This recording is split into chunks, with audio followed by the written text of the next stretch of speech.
To marry a dying millionaire is to inherit two things: his fortune and the hatred of everyone who believes they deserve it more. Across American high society in the 1920s and 30s, a specific type of woman perfected this dark calculus. They were young, beautiful, and ruthlessly pragmatic. They understood that a deathbed wedding could be worth more than a lifetime of labor. And when these second wives rewrote the wills of railroad barons and mining tycoons, they didn't just steal money. They declared war on bloodlines, obliterated family legacies, and proved that in America, even inheritance could be conquered by ambition. This is the story of three women who weaponized marriage itself. Chapter 1: The Woman Who Married a Corpse. In 1932, it's a 30-year-old actress became a widow and a multi-millionaire within the same 72 hours. Her name was Ella Virginia Rice. Though she had performed under half a dozen stage names in small theater productions across Manhattan, the man she married was John Wendell, 91 years old, patriarch of a real estate empire that controlled 17 full blocks of Midtown Manhattan. His holdings were worth $70 million. In modern currency, that translates to roughly $1.3 billion.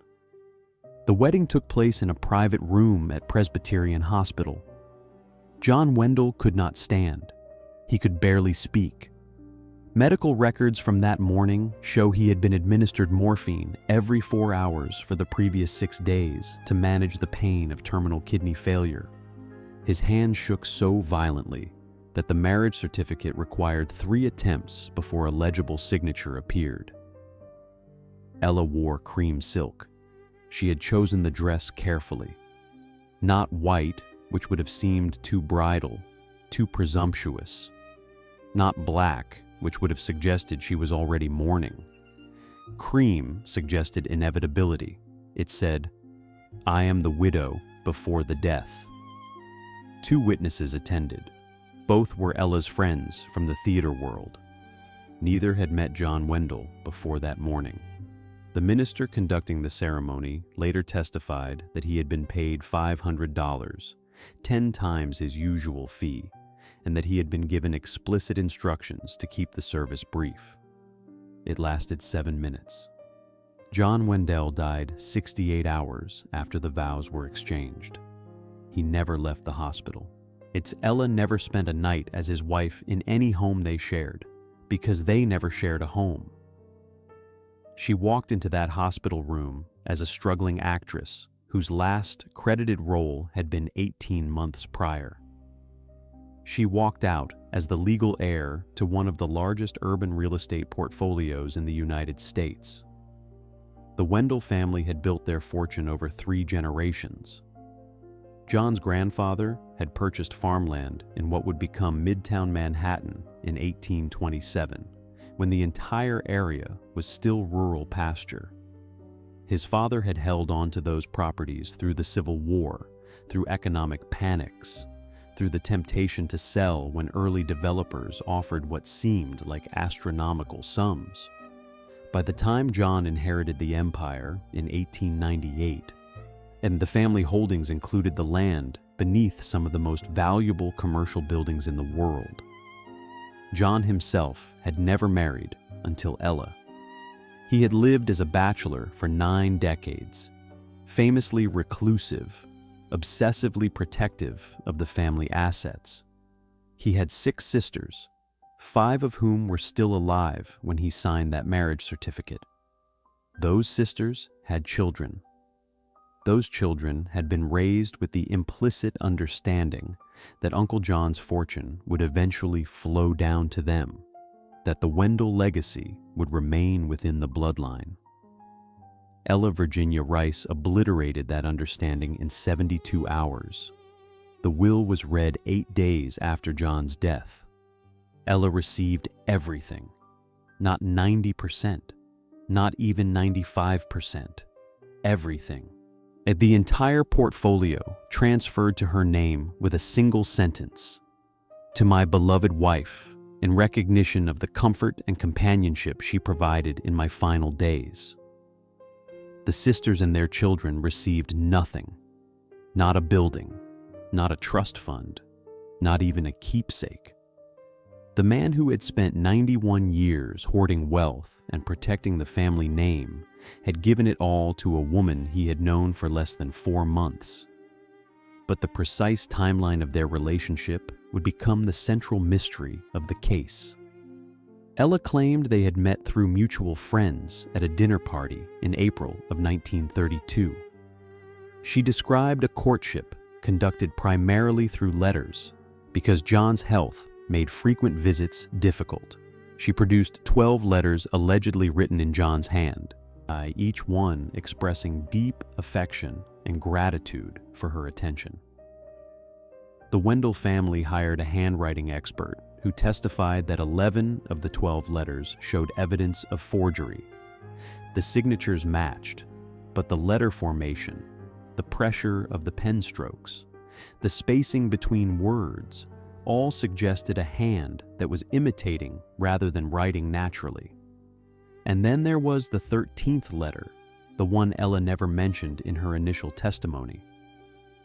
It surfaced 3 weeks into the legal battle, discovered by a private investigator who had been monitoring Ella's correspondence. This letter was addressed to a theatrical agent in Boston. It was dated March 1932, 1 month before Ella claimed to have met John Wendell. In it, she wrote, "I have secured an introduction to an elderly gentleman of substantial means who may solve my financial difficulties permanently. The Wendell daughters prepared for total war." Chapter 2. The Daughters Who Would Not Surrender. The moment the will was read, 6 daughters who had never worked a day transformed into warriors with law degrees. They were women of the Gilded Age, raised in townhouses with marble staircases, and servants who ironed their bed linens. None had ever held employment. None had needed to. Their father's sisters had married well or lived comfortably on family trusts, and the assumption had always been that the next generation would do the same, cushioned by the Wendell fortune that grew larger every year as Manhattan real estate values climbed. Rebecca Wendell Aitken, the eldest at 49, became the general of this campaign. She hired Davidson, Polk, and Wardwell, the most aggressive litigation firm in New York City. She mortgaged her own home to fund the initial legal assault.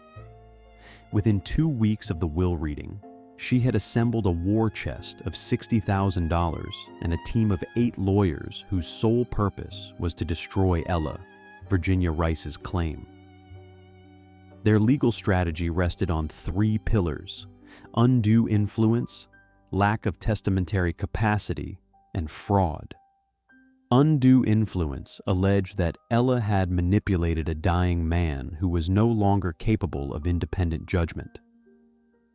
To prove this, the daughters needed to establish that John Wendell had been mentally compromised during the period of the courtship and marriage. They subpoenaed his medical records. They interviewed his nurses. They located his personal physician, who reluctantly testified that John had been experiencing episodes of confusion and memory loss since at least February of 1932. But medical evidence of cognitive decline was not enough. They needed to show that Ella had actively exploited that decline. This required witnesses who could testify to her character, her methods, her calculated approach. The daughters found those witnesses in the theater world Ella had left behind. A former roommate testified that Ella had once said she would marry a mummy if it came with a mansion. A director who had worked with her in 1930 described her as charmingly mercenary and recalled that she had openly discussed strategies for meeting wealthy, older men. A wardrobe assistant produced a diary entry from 1929 in which Ella had written, "Youth is a currency that depreciates daily. I must invest it before the market crashes." The second pillar, lack of testamentary capacity, required proving that John Wendell had not understood what he was signing when he executed the will. The daughters tracked down the lawyer who had drafted the document. He was a junior associate at a small firm, 28 years old, and had been practicing law for less than 3 years. Under oath, he admitted that he had never met John Wendell before the day the will was signed. He had received the instructions through Ella over the telephone and had brought the completed document to the hospital, where John had signed it in the presence of Ella and the same 2 theatrical friends who had witnessed the marriage. The lawyer testified that John Wendell had not read the will.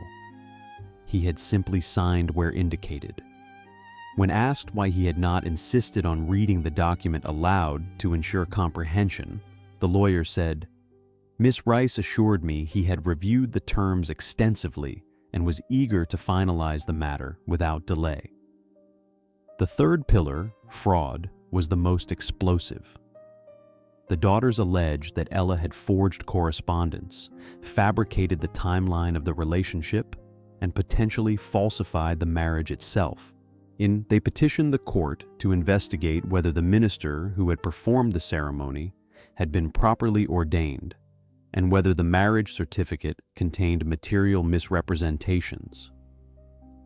They also made a darker insinuation. They suggested that John Wendell might have been dead, or at least unconscious, at the moment the ceremony concluded. 2 nurses who had been on duty that morning provided affidavits stating that John had lost consciousness around 10:30 in the morning. The marriage ceremony, according to the certificate, had concluded at 11:15.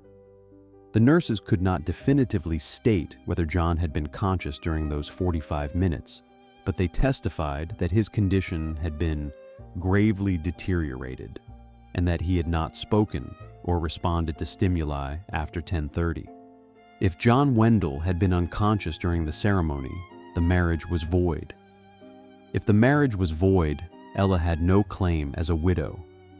The legal filings grew into a mountain of paper: depositions, affidavits, medical records, financial audits, character witnesses. The case consumed 14 months. It cost both sides a combined $230,000 in legal fees before it ever reached trial. And then the press discovered it. The New York Times ran the first story in June of 1933 under the headline, "Wendell Fortune in Dispute. Actress Widow Challenged by Family." Within a week, every tabloid in the city had assigned reporters. The Daily News called it the deathbed bride. The Herald Tribune dubbed Ella the 72-hour widow. By July, the story had achieved national attention, and newspapers in Chicago, Los Angeles, and Atlanta ran daily updates. The daughters understood that they were fighting 2 battles simultaneously. One was in the courtroom, where evidence and legal precedent would determine the outcome. The other was in the court of public opinion, where morality and sympathy would shape the jury pool and influence the judge. They needed the public to see Ella as a villain.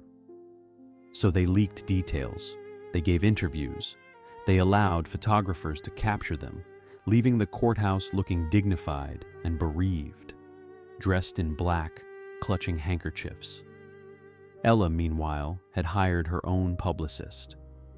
She gave exactly 1 interview to a sympathetic female journalist who worked for a women's magazine. In that interview, she described her love for John as genuine and profound. She said he had been lonely and neglected by a family that viewed him as a bank vault rather than a human being. She said their brief marriage had been the happiest time of his life, and that she had no regrets about bringing him joy in his final days. The interview ran with a photograph of Ella in widow's black, standing beside a portrait of John Wendell. The caption read, Love knows no age. The battle lines were drawn, the courtroom was chosen, the trial date was set, and when it finally began, the entire nation was watching. Chapter 3: The Trial That Made Widows into Villains. When the judge allowed the jury to see photographs of the wedding, the entire courtroom understood that sympathy would decide this case. The photographs were devastating. They showed a skeletal old man propped up in a hospital bed, barely able to hold his head upright. Beside him stood Ella Virginia Rice in her cream silk dress, young and radiant, one hand resting on his shoulder in a pose that was meant to suggest affection, but instead looked like possession. In one image, John's eyes were closed. In another, his mouth hung open. In a third, his hand was being guided by someone outside the frame to hold the pen that would sign the marriage certificate. The jury studied those photographs for a long time. Several jurors looked visibly uncomfortable. One woman juror wiped her eyes. Ella's lawyer, a theatrical man named Charles Whitman, who had previously defended Broadway producers in contract disputes, attempted to reframe the images. He argued that they showed a dying man choosing to spend his final hours in the company of someone who genuinely cared for him. He pointed out that none of the Wendell daughters had visited John in the hospital during his final week. He noted that the family had made no effort to provide him comfort or companionship, even as his health collapsed. "These photographs," Whitman declared, gesturing at the enlarged images mounted on easels, "show a man exercising the last free choice of his life, a choice to marry the woman who had shown him kindness when his own blood relatives offered him nothing but indifference." It was a clever argument. It transformed Ella from predator to savior. But it required the jury to believe that John Wendell had been capable of making that choice, and the medical evidence made that belief difficult. The daughter's lawyer, a grim and methodical litigator named Harrison Tweed, called the attending physician to the stand. Doctor. Edward Merrill had been John Wendell's primary doctor for 17 years. He testified that John had been admitted to the hospital on April 6th with acute kidney failure. He had been conscious but disoriented. By April 9th, the day before the marriage, he had begun slipping in and out of lucidity. "Would you say," Tweed asked, "that Mr. Wendell possessed the mental capacity to understand the legal and financial implications of marriage on the morning of April 10th? Dr. Merrill paused. The courtroom was silent. "No," he said finally, "I would not." Tweed allowed that answer to hang in the air. Then he asked, "Did you inform Miss Rice of Mr. Wendell's condition?" "I did." "And what was her response?" "She said the wedding would proceed as planned." Ella's lawyer objected, arguing that the testimony was hearsay and prejudicial. The judge sustained the objection, but the damage was done. The jury had heard it. The trial lasted 6 weeks. 47 witnesses testified. The transcript ran to 812 pages. Both sides presented medical experts who contradicted each other. Both sides presented character witnesses who painted opposing portraits. The daughters presented Ella as a calculating gold digger who had targeted a vulnerable old man. Ella's team presented her as a compassionate woman who had fallen in love with a lonely soul rejected by his own family. But the case ultimately turned on a single piece of evidence: a letter John Wendell had written to his sister Rebecca in January of 1932, 3 months before he met Ella. In that letter, he had discussed his estate planning and explicitly stated his intention to divide his fortune among his sisters and their children. "The Wendell name and wealth must remain in the family," he had written. "This is my sacred duty." The letter was dated January 14th. It was written in John's clear, steady handwriting. There were no signs of cognitive impairment, no shakiness, no confusion. Tweed read the letter aloud in court. Then he posed a simple question to the jury. Does it seem reasonable that a man who felt this strongly about preserving his family legacy would just 3 months later marry a stranger and leave her everything? It was the most effective moment of the trial.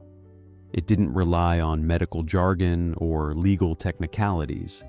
It relied on common sense and human psychology. The jury deliberated for 19 hours across 3 days. When they returned, the verdict was split across multiple counts, but the core ruling was clear. The marriage had been valid, but the will was void due to undue influence. The estate would be divided according to New York intestacy laws, which meant Ella would receive 1/3 as the surviving spouse, and the remaining 2/3 would be distributed among John's heirs. Ella had won the legal battle, but lost the war. 1/3 of $70 million was still a fortune, $23 million, but it was not the total victory she had planned. And the verdict established a precedent that would echo through inheritance law for decades. A deathbed marriage might be legally valid, but a deathbed could still be challenged if the surviving spouse had wielded undue influence over a dying testator. The daughters celebrated. They had reclaimed the family fortune, or at least most of it. They had defended their father's reputation and ensured that the Wendell name would not be forever associated with a scandalous deathbed bride. But Ella Virginia Rice walked out of that courtroom a wealthy woman. Not as wealthy as she had hoped, but wealthy enough to never work again. She left New York 2 months later and moved to Palm Beach, where she purchased a modest villa and lived quietly under a different name for the rest of her life. She never remarried. She never gave another interview. She died in 1968 at the age of 66, alone in that villa, with an estate valued at just under $4 million. The money had lasted, but the notoriety had not. By the time of her death, almost no one remembered the 72-hour widow or the trial that had captivated the nation. But the legal precedent she helped establish remained. Every contested estate, every deathbed will, every inheritance battle that followed could trace its roots back to that courtroom in 1933. The question had been asked and answered. A marriage might be sacred, but an inheritance is a battlefield. Chapter 4. The Second Wife Who Built a Fortress. 20 years earlier and 3,000 miles west, another young bride was already perfecting the art of erasing stepchildren from existence. Her name was Eva Cromwell Stotesbury, though she had been born Eva Roberts in a boarding house in St. Louis. She preferred to be called Lucille. Later, after the marriage that transformed her life, she would insist on being addressed as Mrs. Edward T. Stotesbury, never by her first name, as if the title itself was her identity. Edward Townsend. Stotesbury was 78 years old when he married Lucille in 1912. He was a banking magnate who had accumulated one of the largest personal fortunes in America through strategic investments in railroads, steel, and municipal bonds. He was a partner at Drexel and Company, the Philadelphia banking house that had financed the Union during the Civil War and had since become one of the most powerful financial institutions in the nation. His wealth was estimated at $90 million, the equivalent to roughly $2.3 billion today. He had been married once before. His first wife, Frances, had given him 5 children before dying of pneumonia in 1906. Those children, ranging in age from 26 to 39 at the time of their father's remarriage, had expected to inherit his empire. They had been raised in the Stotesbury Mansion on Rittenhouse Square in Philadelphia, educated at the finest schools, introduced into the highest circles of society. Their father's wealth had shaped every aspect of their lives. Lucille understood that these adult children represented the only obstacle between her and total control of the Stotesbury fortune. So she set about removing them. Her method was not violent, it was architectural. Within 6 months of the marriage, Lucille convinced Edward to purchase a winter estate in Palm Beach, Florida. Whitehall, as the property was known, was a Gilded Age palace that had belonged to Henry Flagler, the Standard Oil magnate. The mansion contained 73 rooms, required a staff of 40 servants, and sat on 7 acres of oceanfront land. Lucille redecorated every room, hosted elaborate parties, and established Palm Beach as the Stotesbury winter residence. The Philadelphia mansion, meanwhile, became a summer residence only. Edward's children, all of whom lived in or near Philadelphia, suddenly found that their father was absent for 6 months of every year. The informal family dinners, the Sunday visits, the casual drop-ins that had characterized their relationship became impossible. If they wanted to see their father, they had to travel to Florida. Most of them could not afford to. Edward was wealthy, but his children were not. They lived on modest allowances and the expectation of future inheritance. Extended trips to Palm Beach required funds they did not possess. Lucille controlled access. She decided which invitations were extended and which were not. Edward's eldest son, James, later testified that he had requested permission to visit his father in Palm Beach during the winter of 1913 and had been told by Lucille's secretary that the calendar was quite full and that perhaps Easter would be more suitable. Easter came. The invitation did not. Lucille also convinced Edward to purchase a summer estate in Bar Harbor, Maine. Wingwood, as this property was called, was smaller than Whitehall, but no less impressive. It sat on 12 acres overlooking Frenchman Bay and featured 26 bedrooms, a private dock, and formal gardens designed by Frederick Law Olmsted. The Stotesburys spent summers in Bar Harbor, springs and autumns in Philadelphia, and winters in Palm Beach. The children found themselves chasing their father through a circuit of estates they could not afford to follow. And when they did manage to visit, they discovered that the homes their father inhabited no longer felt like family spaces. These were Lucille's houses. She had filled them with her friends, her taste, her rules. The children were guests in their father's life. The psychological warfare was subtle but relentless. Lucille never openly forbade the children from visiting. She simply made visiting difficult, uncomfortable, and humiliating.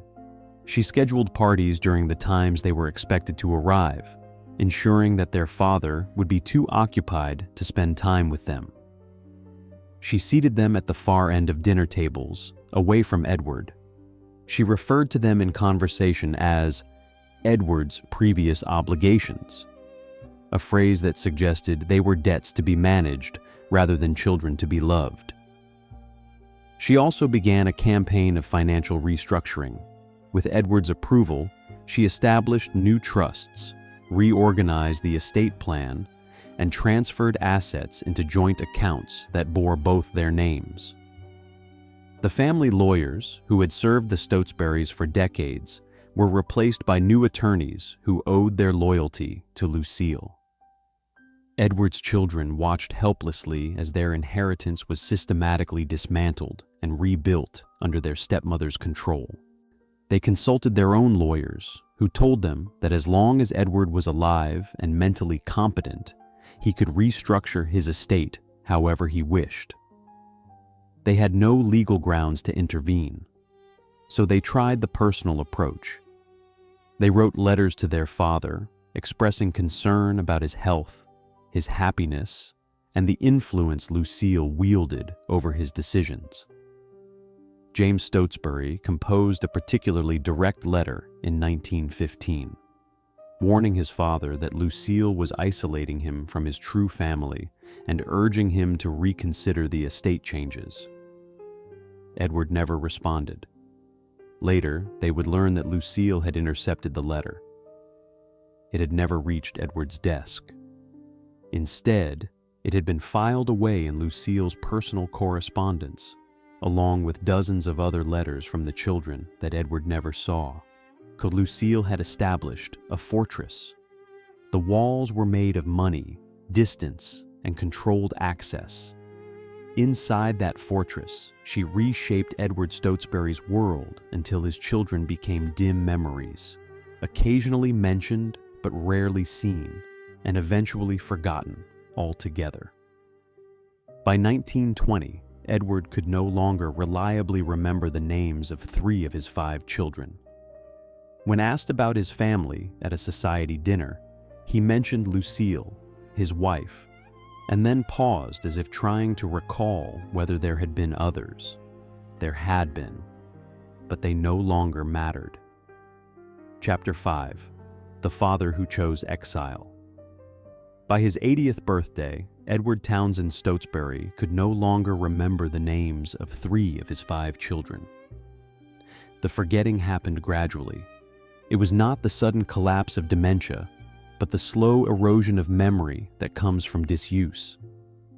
A person you never see becomes a face without a name.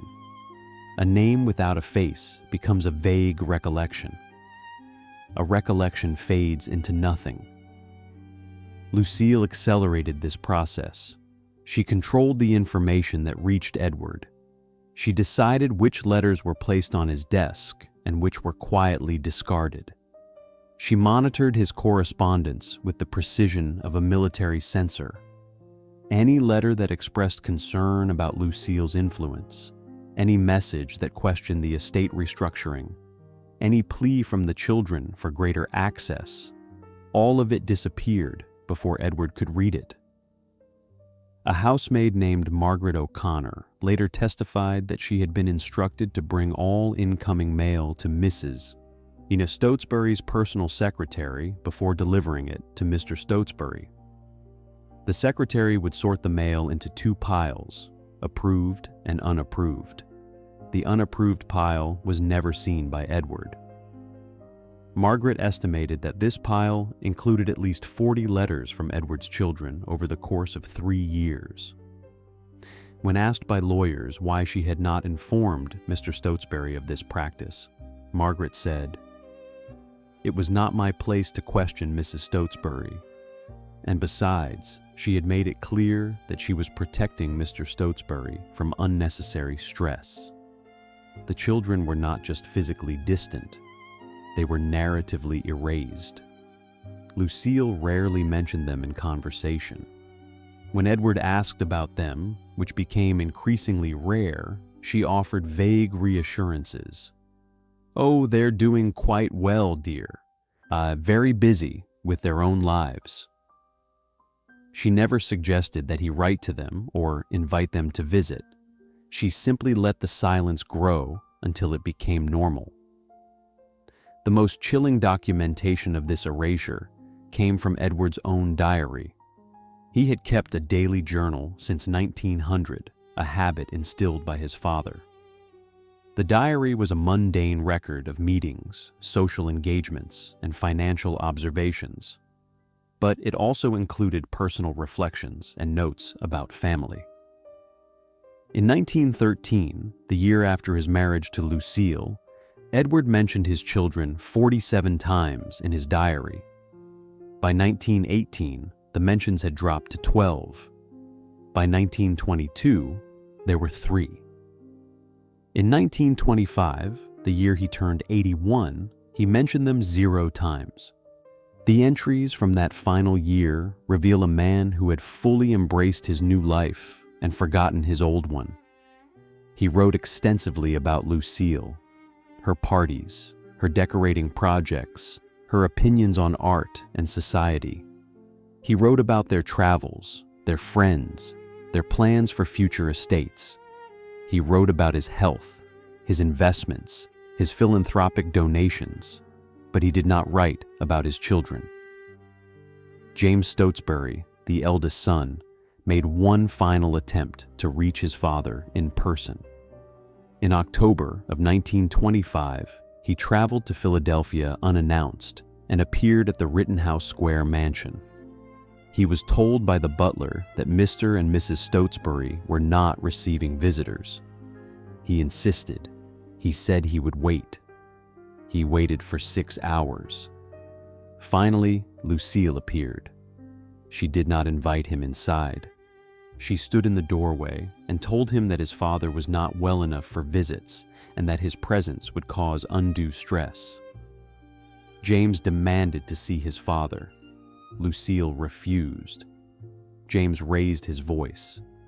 Lucille threatened to call the police. James left. He never saw his father again. Edward Townsend Stotesbury died in May of 1938, 26 years after marrying Lucille. He was 93 years old. In his final decade, he had suffered from gradually worsening memory loss. Though he was never officially diagnosed with dementia, he remained capable of managing his affairs, signing documents, and making decisions until nearly the end. Those decisions, however, were increasingly shaped by Lucille. She had reorganized his estate 4 times between 1930 and 1938. Each reorganization shifted more wealth into joint accounts, trusts controlled by Lucille, and foundations where she served as the primary trustee. By the time Edward died, his personal estate had been reduced to $12 million. The remaining $78 million had been redistributed into structures that ensured Lucille's control. The will, when it was finally read, reflected this restructuring. Edward left $8 million to Lucille directly. He left $2 million divided among various charities. He left $2 million divided among his 5 children, $400,000 each. $400,000 was still a substantial sum. In modern currency, it would be equivalent to roughly $7 million. But it represented less than half of 1% of the fortune Edward had accumulated.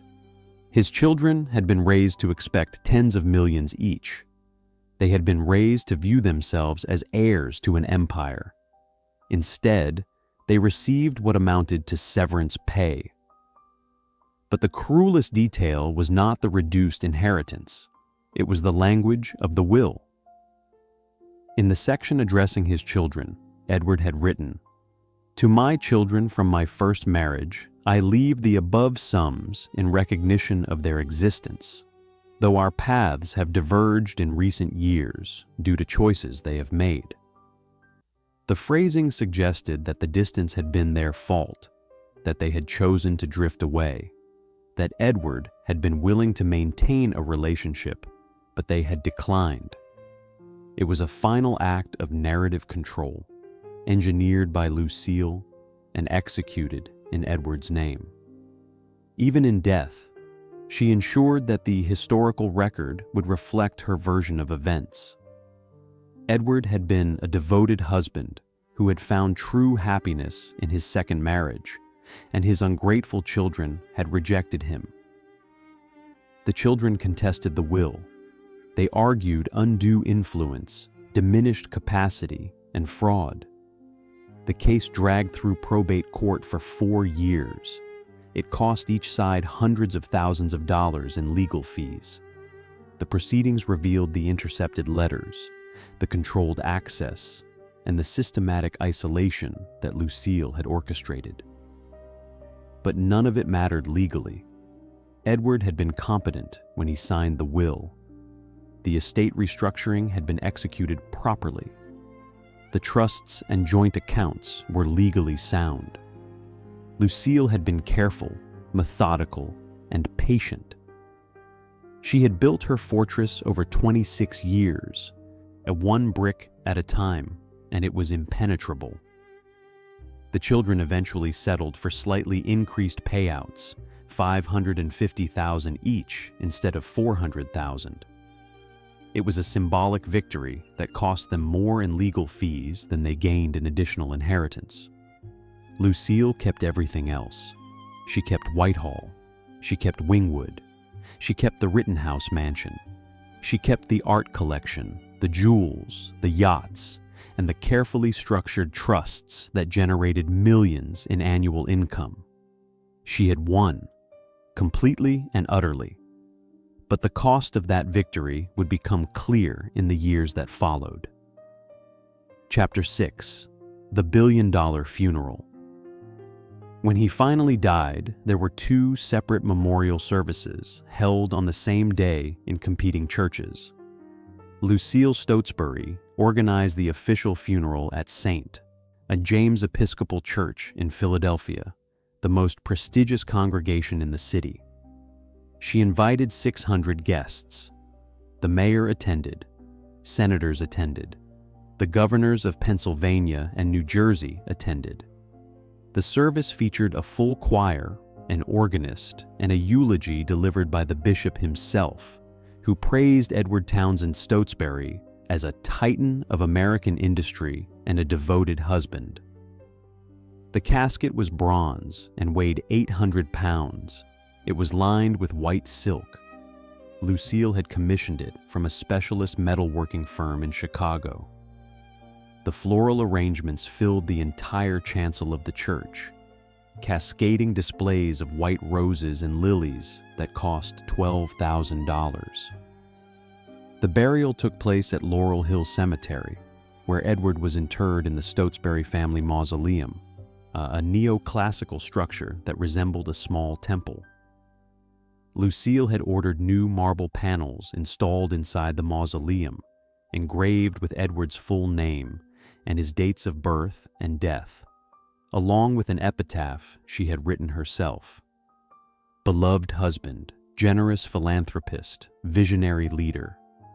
The word father did not appear. 6 miles away, at a small Presbyterian chapel in the suburbs, Edward's 5 children held their own service. 20 people attended, mostly family friends and distant cousins. There was no choir, no eulogy, no bishop. James Stotesbury spoke briefly about his father as he had been decades earlier before the second marriage, when he had been a present parent and a generous mentor. He read from a letter Edward had written in 1900, shortly after the death of his first wife, in which he had promised to always prioritize his children's welfare above all else. That promise, James said quietly, was broken long ago. They did not attend the burial at Laurel Hill. They were not invited. The competing funerals symbolized the final fracture. There was the public Edward Stotesbury, the one Lucille had carefully curated, the banking magnate whose wealth had been deployed for the glory of his second wife. And there was the private Edward, the father who had disappeared into his own fortune and had been consumed by it. The press covered both services. The Philadelphia Inquirer ran 2 separate obituaries. The first, which occupied a full page, detailed Edward's business achievements and his society life with Lucille. The second, buried in the back pages, and mentioned his children and his first marriage in 2 paragraphs. But the real battle was only beginning. The funeral was theater. The will was war. Lucille had anticipated the legal challenge. She had spent the previous decade fortifying her position. She had retained the most aggressive probate lawyers in Philadelphia. She had organized the estate with the precision of a military campaign, ensuring that every asset was documented, every transfer properly executed, every legal requirement satisfied. The children, meanwhile, were underprepared. They had been excluded from their father's financial affairs for so long that they did not fully understand the complexity of the estate structure. They hired lawyers, but they could not afford the same caliber of legal talent Lucille commanded, and they lacked the one thing that might have given them leverage: evidence of clear wrongdoing. Lucille had been too careful. She had never forged documents. She had never drugged Edward or physically coerced him. She had simply controlled information and access, which was entirely legal. She had rewritten his world slowly enough that he never noticed the change. The children's case rested on a more abstract argument that systematic isolation constituted a form of undue influence, that controlling a person's environment was tantamount to controlling their mind, that Lucille had committed a slow form of psychological theft. It was a difficult argument to prove. Undue influence required demonstrating that Edward had been dependent on Lucille, that she had used that dependence to manipulate his decisions, and that those decisions were contrary to his previously stated intentions. The children could prove the first two elements. Edward had indeed become dependent on Lucille, and she had indeed shaped his decisions. But proving that those decisions contradicted his earlier intentions was harder. Lucille's lawyers presented evidence that Edward had been reconsidering his estate plan as early as 1910, 2 years before he married Lucille. They produced a memorandum Edward had written to his financial advisors in which he expressed concern about his children's financial responsibility and suggested that a large inheritance might be detrimental to their character development. "I fear," Edward had written, "that too much wealth will rob them of the ambition that made our family prosperous." It was a convenient piece of evidence, perfectly timed. The children's lawyers suspected it had been fabricated or heavily edited, but they could not prove it. The document bore Edward's signature. It had been notarized. It appeared in bank records. The trial proceeded through 1939 and into 1940. The courtroom was less sensational than the Wendell trial, but the stakes were higher. This was not just about one deathbed marriage. This was about whether a second wife could systematically erase the children from a first marriage and face no legal consequences. Witnesses testified. Servants described Lucille's control over Edward's daily life. Financial experts analyzed the estate restructuring. Handwriting specialists examined documents. Medical professionals debated whether Edward's memory loss constituted diminished capacity. And through it all, Lucille sat in the courtroom, composed and elegant, dressed in black silk and pearls, the perfect image of a grieving widow. She testified for 6 hours. She described her love for Edward as profound and genuine. She acknowledged that his children had become distant, but blamed them for the separation. She insisted that every financial decision had been made with Edward's full knowledge and consent. She was convincing. She was articulate. She was prepared. The jury returned a verdict in March of 1941, 33 months after Edward's death. They found that the will was valid. They found that Lucille had not exercised undue influence.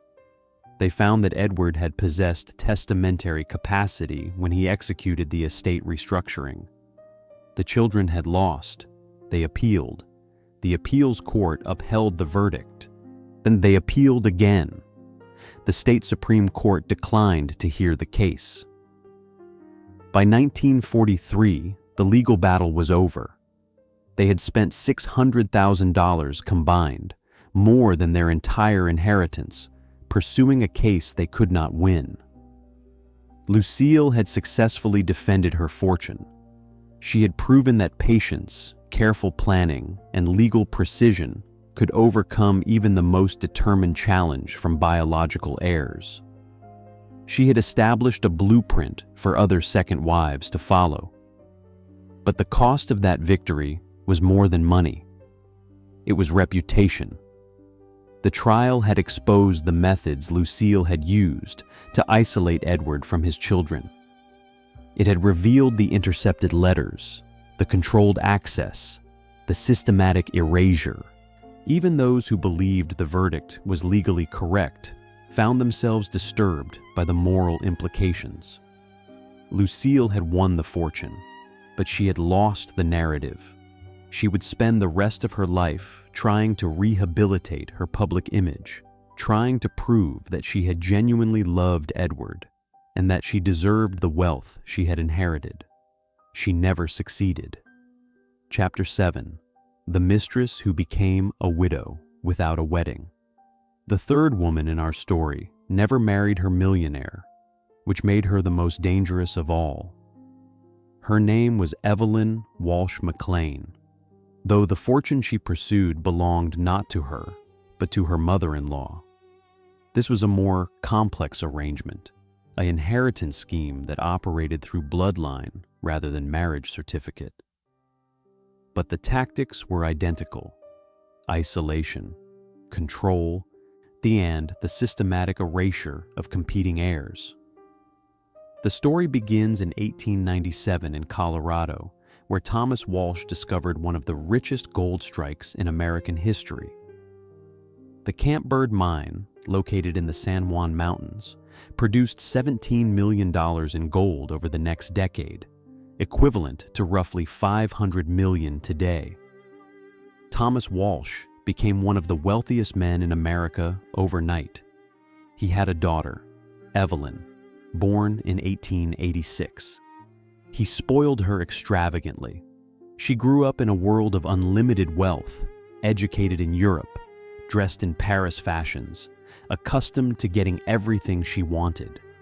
In 1908, at age 22, she married Edward McLean, whose family owned the Washington Post.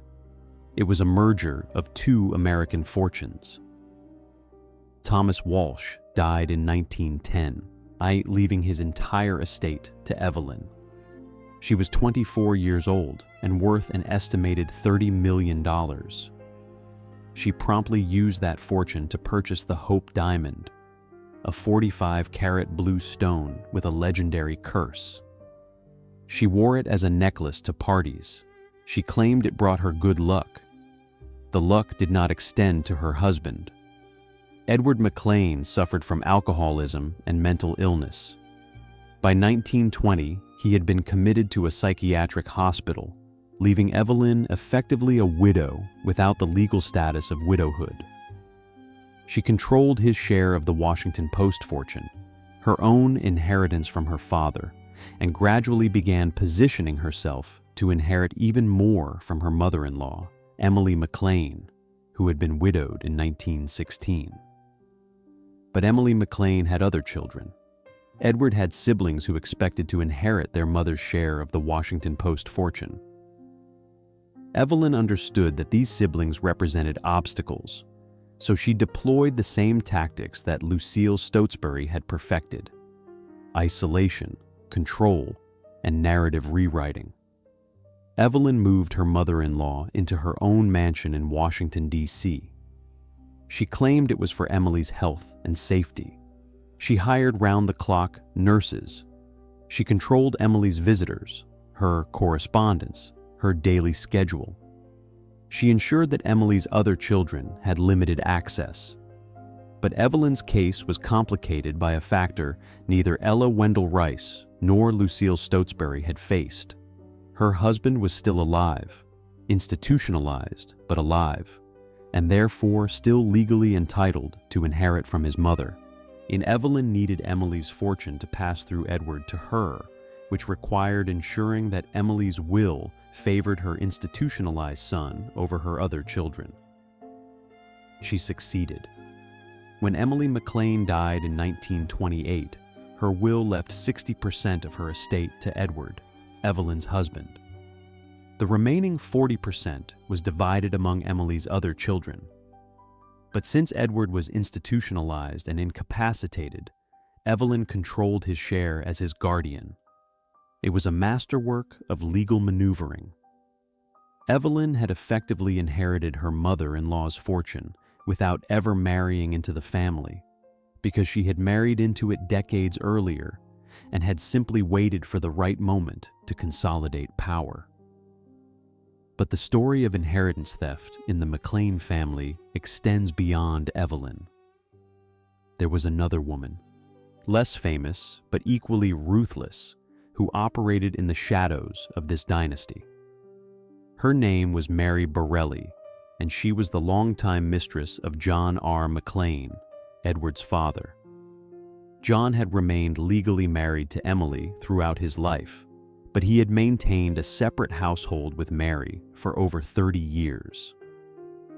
Mary had given birth to 2 children, neither of them legally recognized as McLean heirs because they had been born outside of marriage. When John McLean died in 1916, his will acknowledged Mary's existence but did not leave her the bulk of his fortune. Most of it went to his wife Emily and his legitimate children, including the institutionalized Edward. Mary received a small trust fund, $100,000, a gesture that recognized their relationship without legitimizing it. Mary contested the will. She argued that she had been John's true partner, that their relationship had been a common law marriage, and that her children were entitled to inherit as McLean heirs.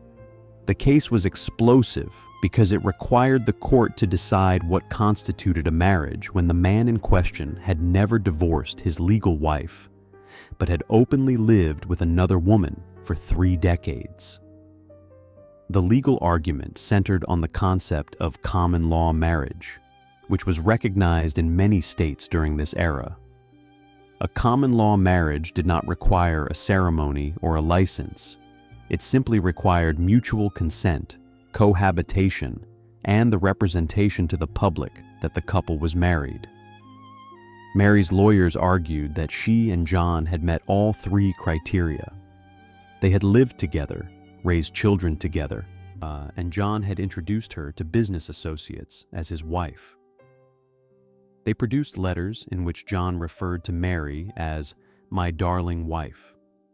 They called witnesses who testified that John and Mary had hosted dinner parties together and had been accepted as a married couple in certain social circles. But there was a fatal problem. John had never divorced Emily. Under the law, a man could not have 2 wives. If his legal marriage to Emily was valid, which it unquestionably was, then his relationship with Mary could not constitute a marriage, common law or otherwise.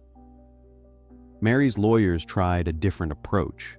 They argued that even if the relationship was not a legal marriage, it was a contractual partnership. Mary had provided John with companionship, domestic management, and emotional support for 30 years. She had foregone other opportunities. She had raised his children. In exchange, John had promised to provide for her financially. They argued that the will's small trust fund did not fulfill that promise, and that Mary was entitled to a much larger share based on quantum meruit, the legal principle that a person should be compensated for services rendered. It was a creative argument. It attempted to reframe inheritance as compensation rather than spousal privilege.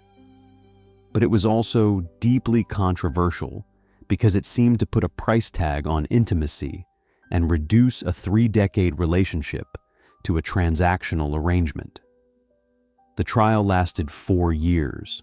It was litigated through district court, appeals court, and finally reached the Supreme Court in 1928. Now, the justices were asked to decide a fundamental question. Could a long-term romantic relationship, absent a legal marriage, create enforceable financial obligations upon death? The answer was yes, but with strict limitations. Chapter 8. The Will That Named a Ghost. In 1928, a man left his entire fortune to a woman whose name appeared nowhere in public records of his life. the Supreme Court case was formally titled McLean versus Borelli, though everyone involved understood it as a referendum on common law marriage, romantic obligation, and the boundaries of inheritance law. The case had consumed 4 years of litigation, involved 16 lawyers, and generated a trial transcript that exceeded 3,000 pages. The core question before the court was deceptively simple. Did Mary Borelli deserve to inherit John McLean's fortune based on their 30-year relationship, even though that relationship had existed in the shadow of his legal marriage to Emily? Justice Oliver Wendell Holmes wrote the majority opinion. He was 87 years old, nearing the end of his distinguished career, and he approached the case with the philosophical rigor that had defined his judicial philosophy. His opinion ran to 47 pages and examined the nature of marriage, the purpose of inheritance law, and the tension between formal legal structures and lived human experience. Holmes acknowledged that Mary and John had maintained what he called a domestic arrangement of considerable duration and evident mutual commitment. He noted that their relationship had produced children, that they had cohabited openly, and that John had provided for Mary during his lifetime. But he drew a sharp distinction between a relationship maintained during life and an obligation enforced after death. Marriage, Holmes wrote, is not merely an emotional bond. It is a legal status that creates specific rights and responsibilities. When a man enters into lawful matrimony, he accepts certain obligations toward his spouse. Those obligations persist until death or legal dissolution. Mr. McLean never divorced his legal wife.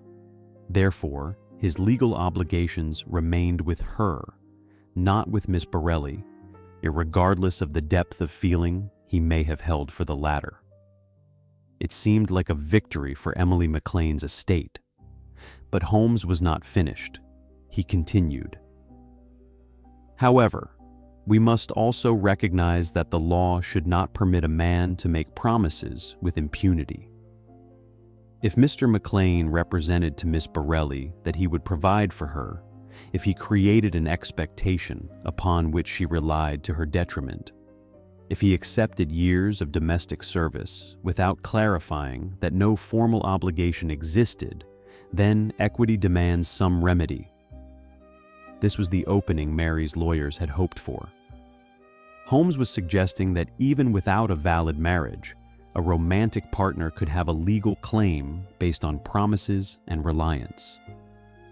But the remedy Holmes prescribed was limited.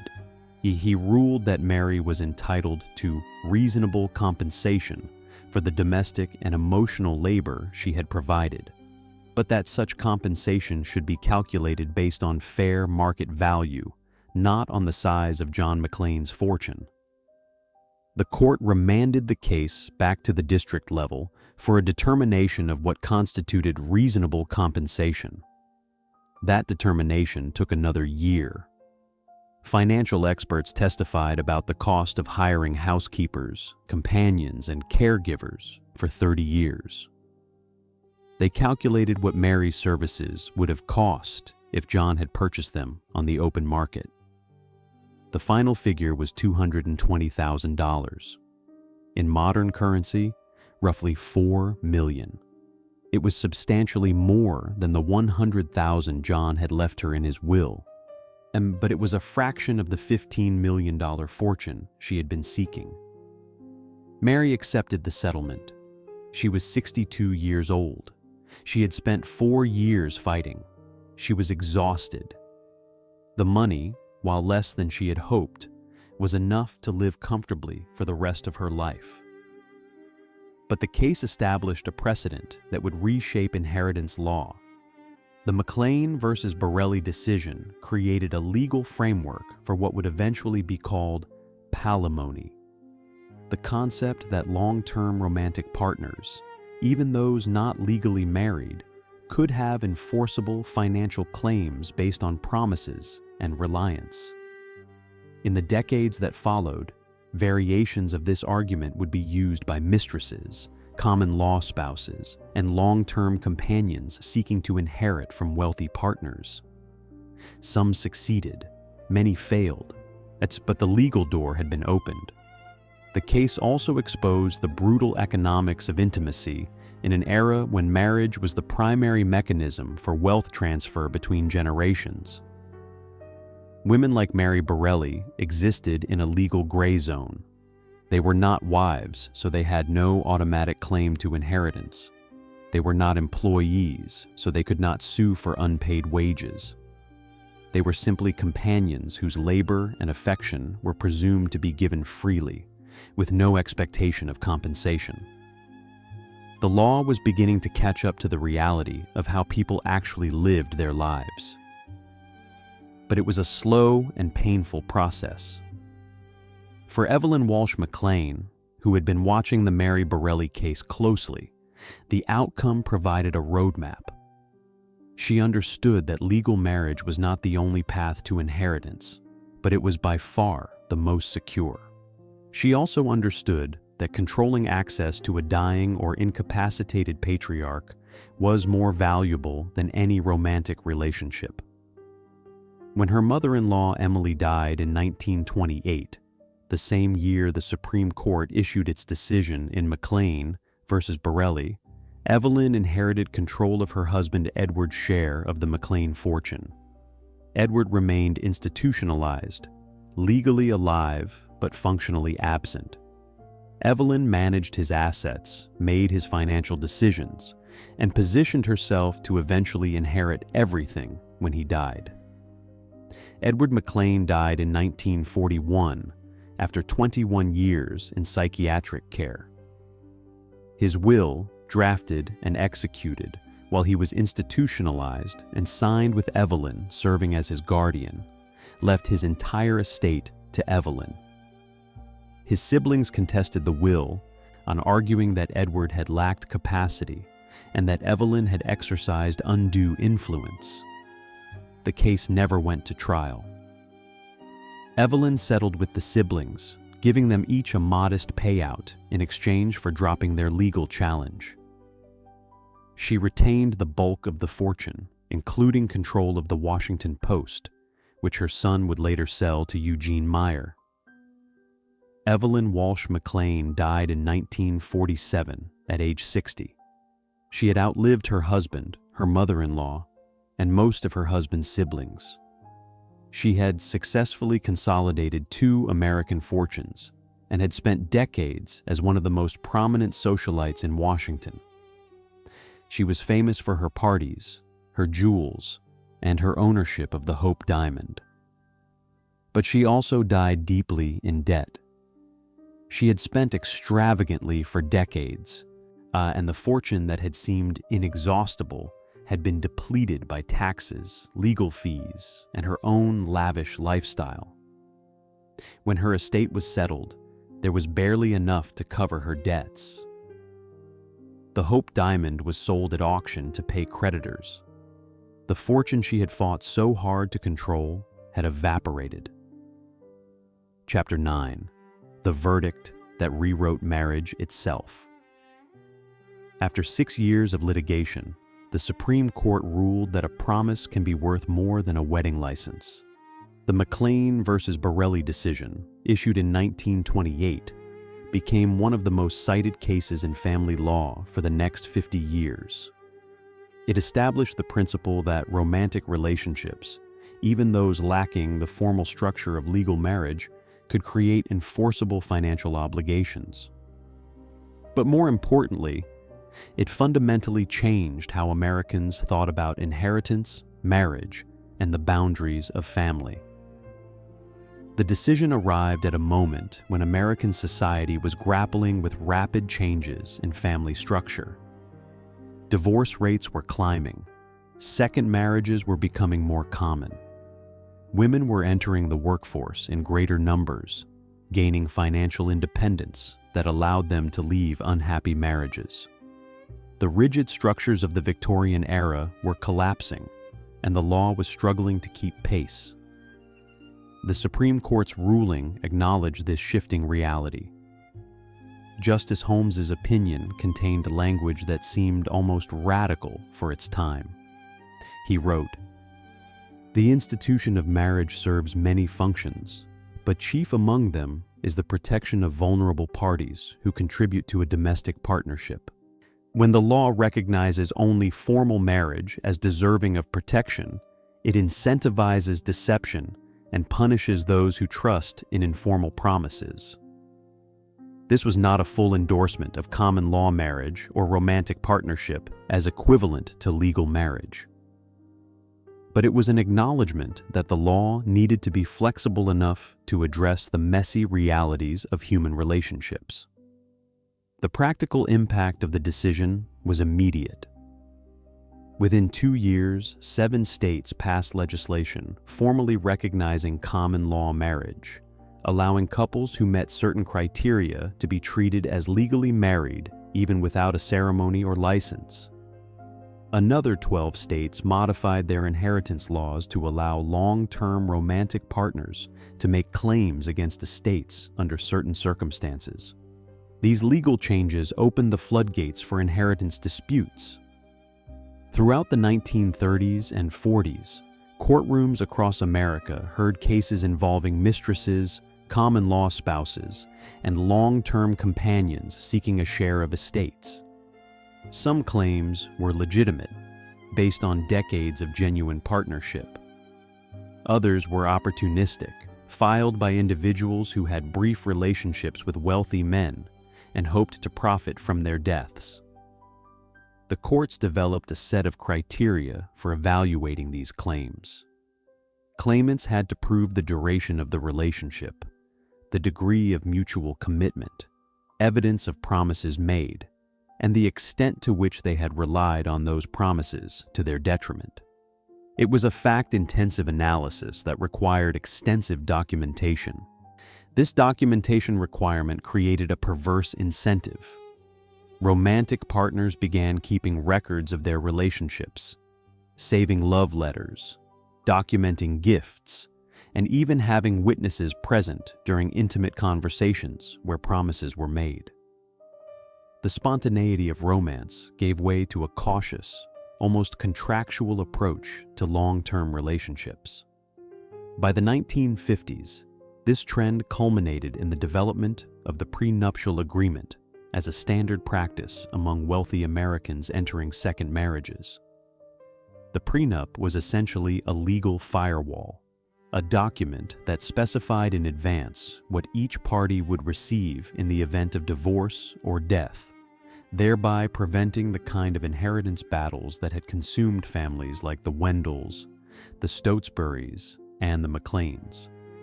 But the McLean versus the Borelli decision had consequences beyond inheritance law. It forced Americans to confront uncomfortable questions about the nature of marriage itself. If a promise could create legal obligations similar to those of marriage, what made marriage special? If a long-term romantic partnership deserved legal recognition and financial protection, why should couples bother with the formality of a wedding? These questions became central to debates about marriage in the latter half of the 20th century. They influenced discussions about cohabitation, same-sex partnerships, and the legal rights of unmarried couples. The decision to recognize some form of legal obligation between romantic partners who were not formally married opened the door to broader recognition of diverse family structures. But there was a darker legacy as well. The decision created an industry of inheritance litigation. Lawyers specializing in estate disputes became wealthy by filing claims on behalf of alleged romantic partners. Private investigators were hired to document relationships and uncover hidden assets. Family members who had once grieved privately now fought publicly, airing every intimate detail of their loved ones' lives in open court. The cost of this litigation was staggering. The Wendell estate lost over $2 million to legal fees before the case was resolved. The Stotesbury children spent their entire inheritance fighting a battle they could not win. The McLean family fortune was depleted by decades of legal warfare, and these were just the most prominent cases. Thousands of smaller estates were similarly consumed by inheritance disputes, enriching lawyers while impoverishing the families they were supposed to protect. The personal cost was even higher. Families were torn apart, reputations were destroyed. Children grew up learning that their parents' love lives would be dissected in courtrooms, that intimacy was evidence, that every promise carried the potential for betrayal. And yet, the system persisted. Because the alternative, a rigid legal structure that recognized only formal marriage and left all other relationships unprotected, seemed even worse. The law was attempting to balance competing interests, protecting biological heirs from fortune hunters, while also protecting genuine partners from being abandoned without recourse. It was an impossible balance. Someone always lost. In the case of Mary Borelli, she won a partial victory but lost years of her life to litigation. In the case of the Stotesbury children, they lost both the money and the chance to rebuild their relationship with their father. In the case of Ella Wendell Rice, she gained millions but became a symbol of predatory marriage that haunted her until death. The verdict that rewrote marriage itself turned out to be less a solution and more a recognition that there were no clean answers. The law could establish frameworks and precedents, but it could not resolve the fundamental tension between competing claims of love, loyalty, and legitimacy. That tension would continue to define American inheritance battles for generations to come. Chapter 10: The Daughters Who Inherited Nothing But Rage. By 1945, 15 children across 3 families had learned the same lesson: bloodlines guarantee nothing. The daughters and sons who fought for their inheritances in the trials of the 1920s, 30s, and 40s were not a unified group. They came from different social classes, different regions, different levels of privilege. But they shared a common experience. They had watched their stepmothers or their father's mistresses systematically erase them from family legacies they had been raised to expect. Some of them spent the rest of their lives fighting. James Stotesbury filed 7 separate legal challenges between 1938 and 1951, each one attempting to invalidate some aspect of Lucille's control over the estate. He lost every single case. By the time he died in 1954, and he had spent more on legal fees than he had ever received in inheritance. His children inherited only debt and bitterness. Rebecca Wendell Aitken, who had led the charge against Ella Rice, fared slightly better. She received her portion of the Wendell fortune, approximately $11 million after legal fees. But the trial had consumed 2 years of her life and had exposed humiliating details about her family's dysfunction. She moved to France in 1935 and spent the rest of her life trying to rebuild a sense of identity separate from the scandal. She never spoke publicly about the trial again. The McLean siblings who contested Evelyn's control of their mother's estate mostly gave up. The cost of fighting was too high, both financially and emotionally. Several of them quietly accepted small settlements and retreated from public life. One sibling, George McLean, became obsessed with conspiracy theories about stolen fortunes and spent his final years writing rambling letters to lawyers and judges, insisting that he had been robbed of his birthright. He died in 1962 in a psychiatric facility. But the rage these disinherited children felt was not entirely about money. It was about legitimacy. They had been raised to believe that their family names meant something, that bloodlines conferred status, that inheritance was a birthright rather than a privilege. When their stepmothers took control of the family fortunes, it was not just a financial loss. It was an existential erasure. Some of them tried to rebuild. They created new identities, new businesses, new family trees untainted by scandal. A few succeeded. Most failed. Because the inheritance they had expected was not just money, it was connections, reputation, social capital, all of which evaporated when the family name became synonymous with courtroom warfare. The most tragic cases were the children who had been too young to fight. Several of the Stotesbury and McLean grandchildren grew up hearing stories about vast fortunes that should have been theirs. Fortunes that had been stolen by wicked stepmothers or cunning mistresses. These children inherited only the mythology of wealth, the ghost of an inheritance that had disappeared before they were born. Some of them became obsessed with reclaiming what they viewed as their birthright. They hired lawyers decades after the original cases had been settled, filing futile lawsuits based on newly discovered evidence or novel legal theories. They spent their adult lives chasing fortunes that no longer existed, fighting battles that had already been lost. Others went in the opposite direction. They rejected wealth entirely, viewing it as corrupt and corrosive. They changed their names, moved to different cities, and built lives deliberately disconnected from their family legacies.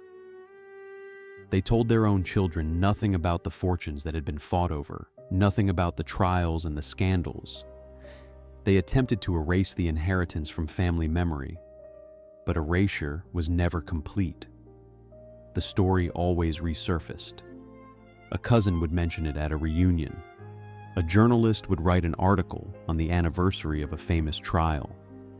A genealogist would uncover the connection, and the descendants would be forced to confront the fact that their family history was inextricably linked to these inheritance wars. The money itself, in most cases, did not last long. Ella Rice's fortune diminished steadily through the 1940s and 50s as she spent lavishly and invested poorly. By the time she died in 1968, her estate was worth less than $4 million, a fraction of what she had inherited. The bulk of the Wendell fortune, which had been worth $70 million in 1932, had been consumed by taxes, legal fees, and inflation. Lucille Stotesbury lost most of her fortune in the stock market crash of 1929 and the Great Depression that followed. By 1935, she was living in a modest apartment in Philadelphia, independent on a small trust fund Edward had established that had survived the financial collapse. She died in 1946, nearly penniless, having outlived her moment of triumph by less than a decade. The McLean fortune fared slightly better, but only because Evelyn Walsh McLean's son sold the Washington Post to Eugene Meyer in 1933, before Evelyn could deplete the asset entirely. The sale generated enough cash to sustain Evelyn through her final years, but by the time she died in 1947, there was almost nothing left. The grandchildren of these families inherited very little, financially speaking, but they inherited something far more persistent, a family legacy defined by greed, betrayal, and legal warfare. And they grew up knowing that their family name appeared in law school textbooks as cautionary examples. They bore the weight of scandals they had not caused and fortunes they would never see. And they learned the same lesson their parents had learned. In America, bloodlines guarantee nothing. Wealth can be stolen, legacies can be rewritten, and family, when fortunes are at stake, is just another word for enemy. Chapter 11. The Widows Who Died Alone. Every single one of these triumphant stepmothers spent their final years isolated, paranoid and convinced that someone was plotting to steal what they had stolen. Ella Virginia Rice lived out her years in Palm Beach, Florida, in a villa she had purchased with a fraction of her inheritance. She never remarried. She never had children. She rarely left the house. And neighbors described her as reclusive and suspicious, convinced that reporters were watching her, that lawyers were plotting against her, that distant relatives were planning to contest her right to the money she had won. She hired private security. She installed locks on every window. She kept detailed records of every financial transaction, paranoid that someone would accuse her of mismanaging John Wendell's estate. She died in 1968 at age 66, alone in that villa, attended only by a nurse who had been hired 3 days earlier and did not know her real name. Her will left her remaining fortune, $4 million, to various charities.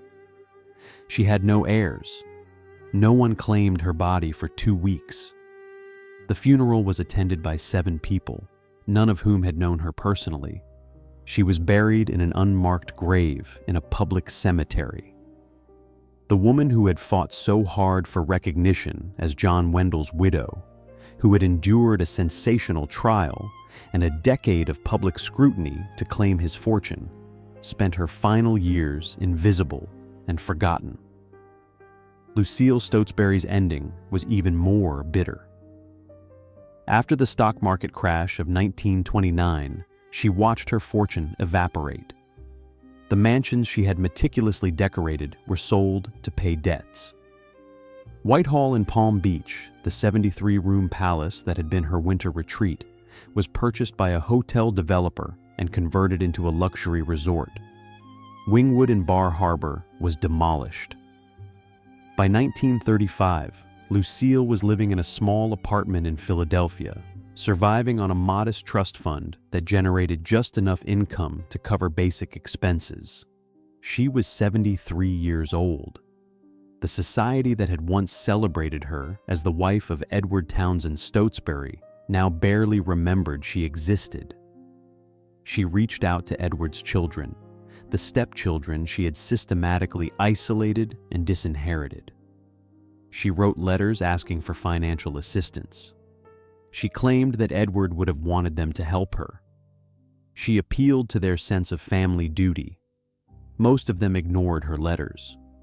One responded with a single sentence: "You made your choices. Live with them." Lucille Stotesbury died in 1946 at age 84 in a charity hospital, having outlived her fortune, her reputation, and her triumph. She was buried next to Edward in the Stotesbury family mausoleum, as stipulated in the settlement she had negotiated with his children decades earlier. It was the only part of her victory that endured. Evelyn Walsh McLean's fate was perhaps the most ironic. She had spent decades consolidating wealth, controlling family assets, and positioning herself as the center of Washington society. She owned the Hope Diamond, the most famous gemstone in the world. She hosted presidents and senators. She lived in a mansion with 60 rooms and employed a staff of 40. But she spent money even faster than she accumulated it. By the early 1940s, she was deeply in debt. The Hope Diamond, which she had worn as a symbol of invincibility, became a liability. Creditors circled. Lawyers filed liens against her properties. In 1946, 1 year before her death, Evelyn's nephew, a man named Dewey, who had been written out of family wills and trusts, broke into her mansion. He believed that Evelyn had hidden cash somewhere in the house, money that should have been his inheritance. He confronted her, demanding she reveal where the money was kept. There was no hidden cash. Evelyn had already sold or mortgaged everything of value. The confrontation turned violent. Dewey struck her. She fell. He fled. Evelyn survived the attack but suffered injuries that left her bedridden for the final months of her life. She died in April of 1947, age 60, surrounded by lawyers negotiating with creditors. The Hope diamond was sold at auction 3 months later to settle her debts. The nephew was never charged. There was insufficient evidence to prove the assault had been intentional rather than accidental. He received nothing from Evelyn's estate. No one did. There was nothing left to inherit. And these 3 women had dedicated their lives to acquiring fortunes. They had waged legal wars, manipulated dying men, and destroyed family relationships in pursuit of wealth. And in the end, they died with nothing. Not just no money, but no family, no friends, no one who mourned them genuinely. Their victories had been hollow. The fortunes they fought for did not bring happiness or security. They brought paranoia, isolation, and the knowledge that everyone around them was either a threat or a potential thief. They had proven that inheritance could be conquered through strategic marriage and patient manipulation. But they had also proven something darker, that fortunes acquired through betrayal carry a curse of their own. Not a supernatural curse, but a psychological one. The knowledge that you are hated, that your wealth is resented, that your death will be celebrated by those you have wronged. They spent their final years looking over their shoulders, counting their money, and wondering if it had been worth it. The answer, written in their lonely deaths and unmarked graves, was clear. Chapter 12. The inheritance we all received. These 3 women didn't just steal fortunes. They established the template for every prenuptial agreement and trust fund structure that exists today. The inheritance wars of the 1920s, 30s, and 40s fundamentally transformed American estate law. Before these cases, inheritance was largely governed by informal norms and simple wills. Wealthy families trusted that their fortunes would pass to their children because that was how things had always been done. There was little legal infrastructure to prevent a second spouse from inheriting everything. The Wendell, Stotesbury, and McLean cases changed that. They exposed the vulnerabilities in traditional estate planning and created demand for more sophisticated legal protections. The prenuptial agreement, which had existed in limited form since the 19th century, became standard practice for anyone entering a second marriage with significant assets. By 1950, nearly 70% of wealthy Americans who remarried required their spouses to sign prenups specifying exactly what each party would receive in the event of divorce or death. The irrevocable trust, a legal structure that places assets beyond the reach of future spouses, became the primary mechanism for protecting family wealth. Wealthy parents began transferring their estates into trusts during their lifetimes, naming their children as beneficiaries and specifying that no future spouse could alter those designations. By 1960, the use of family trusts had increased by 400% compared to pre-Depression levels. The legal profession itself was transformed. Estate planning emerged as a distinct specialty within law. Firms developed entire practice groups dedicated to protecting clients from exactly the kind of inheritance theft that Ella Rice, Lucille Stotesbury, and Evelyn McLean had perpetrated. These lawyers earned millions by constructing elaborate legal fortresses around family fortunes. But the changes were not purely technical. These cases also shifted cultural attitudes toward marriage, family, and inheritance. The romantic ideal of marriage, the notion that love conquered all and that true partners supported each other unconditionally, was tempered by a new cynicism. Americans began to view marriage through a more transactional lens, acknowledging that financial interests often conflicted with emotional bonds. The phrase "gold digger" entered common usage, a label applied to anyone who seemed to be marrying for money rather than love. Second marriages in particular became objects of suspicion. Society that had once celebrated widows finding new love now scrutinized those relationships for signs of manipulation. Age gaps were viewed as evidence of ulterior motives. Rapid remarriages were interpreted as fortune hunting. The burden of proof shifted. A second spouse now had to demonstrate that the relationship was genuine rather than strategic. This suspicion extended to stepfamilies generally. The term wicked stepmother, which had existed in fairy tales for centuries, took on new resonance in light of real-world inheritance battles. Children from first marriages learned to view their father's new wives as potential threats rather than potential family members. The blended family, which had previously been a source of expanded kinship, became a site of competition and resentment. The inheritance wars also highlighted the peculiar position of women in early 20th century America. These stepmothers and mistresses were vilified for pursuing wealth through marriage, but marriage was one of the few paths to financial security available to women of that era. They could not build their own fortunes through business or professional careers with the same ease that men could. Their primary asset was their beauty, youth, and ability to attract wealthy husbands. In this context, the inheritance wars can be understood not just as individual acts of greed, but as rational responses to systemic inequality. Women like Ella Rice, Lucille Stotesbury, and Evelyn McLean were navigating a world that offered them limited options and using the tools available to secure their futures. That their methods were ruthless does not make them admirable, but it does make them comprehensible. The biological children who fought these women were also victims of a system that tied family identity to inherited wealth.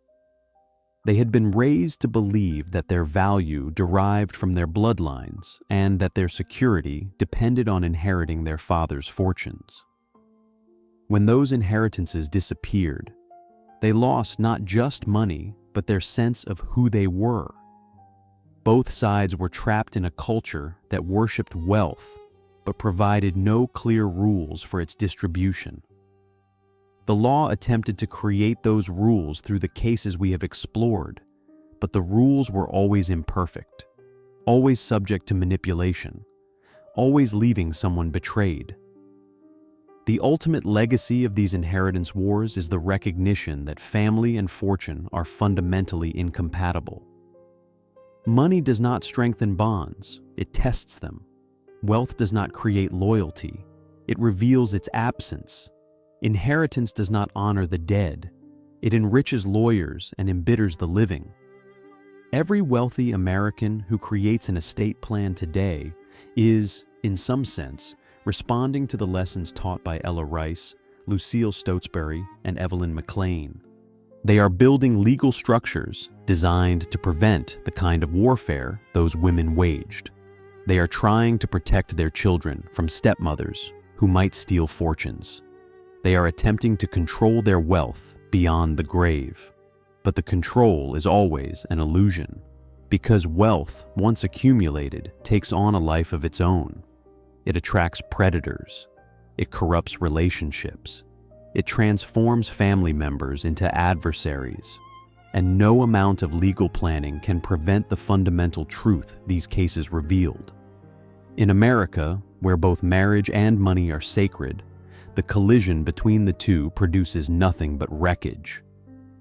The three women who weaponized marriage did not invent this system. They simply understood it better than most. They recognized that inheritance was not a birthright, but a conquest, that family loyalty was negotiable, and that the law favored those who planned carefully and struck decisively. They won their battles, they claimed their fortunes, and they died alone, surrounded by lawyers and creditors, having learned too late that some victories are indistinguishable from defeat. The question we inherit from their story is not whether they were villains or victims. It is whether any fortune, no matter how vast, is worth the cost of dying rich and being remembered as a thief.